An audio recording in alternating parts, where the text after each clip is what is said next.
Welcome to our discussion about the iconic Tio Pepe sherry. Imagine, if you will, for a moment, serving this cool, crisp, dry sherry to your friends with some various cold tapas, crusty breads, cheeses, olives, meats. And if that's a picture you can make in your mind, come along with us while we discuss this lovely sherry. Greetings everyone, I'm Anthony, the Eclectic Chef. Welcome today to my English wine lab. I wanted to talk to you just to tell you why I consider Tio Pepe, Uncle Joe, the sherry we're discussing today, so iconic for me. So cheers. As a boy, we didn't have alcohol in the house very much.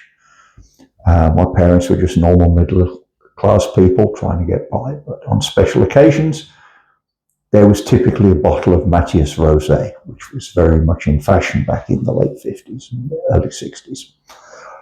But on special holidays, like Christmas, there'd always be a bottle of Tio Pepe sherry, which was drunk sparingly, but with great enjoyment. That picture stuck with me, so I want to share that pleasure and history with you today. Thanks for watching. Okay, folks, so here we are with some Tio Pepe in a glass. As you can see, it's the bottle's frosting up. It's just come out the fridge, freshly opened. You'll notice how pale it is. Almost identical in colour to some of my favourite manzaniers. And as I said, they're from the same area of Spain. Let's have a taste. But first a sniff. Crisp aroma.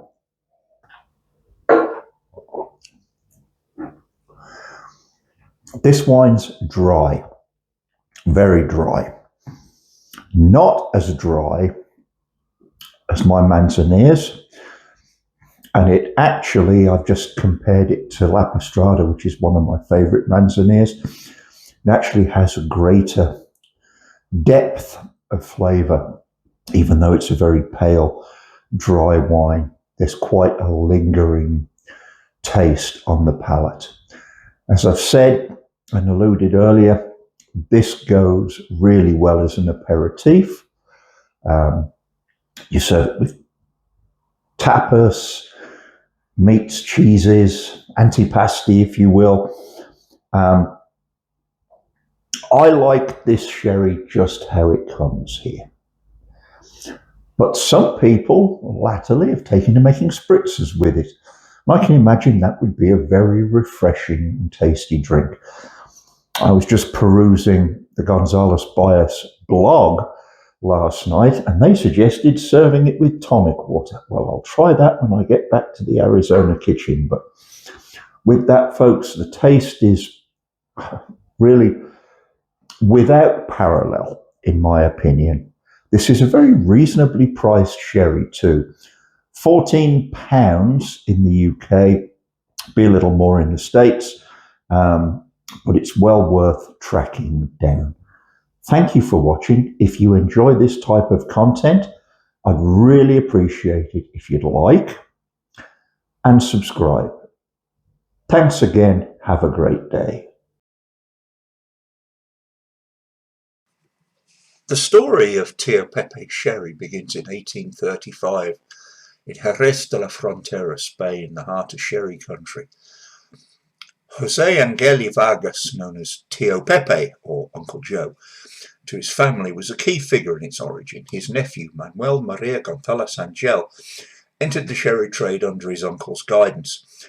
Inspired by Tio Pepe's nickname and mentorship, Manuel founded Gonzalez Bias in 1844, naming his flagship Fino sherry Tio Pepe in his uncle's honour. Tio Pepe is a dry Fino sherry made from Palomino grapes grown in the chalky Albariza soils of the Jerez region. The production process is steeped in tradition. After fermentation, the wine is fortified to around 15% alcohol and aged in American oak barrels under the Solera system, a fractional blending method where younger wines are gradually mixed with older ones, ensuring consistency across vintages.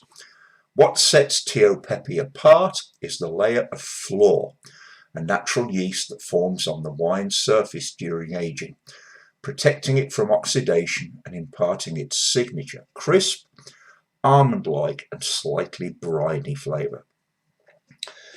By the late 19th century, Tio Pepe gained international fame. In 1862, it became the first sherry exported to Britain, where it found a devoted following amongst the Victorian elite. Its iconic bottle, adorned with the red jacket, hat and guitar since the 1930s, made it instantly recognisable. The brand's success helped González Bias become one of Jerez's leading bodegas, with Tio Pepe as its crown jewel. Today, Tio Pepe endures, thanks to its versatility.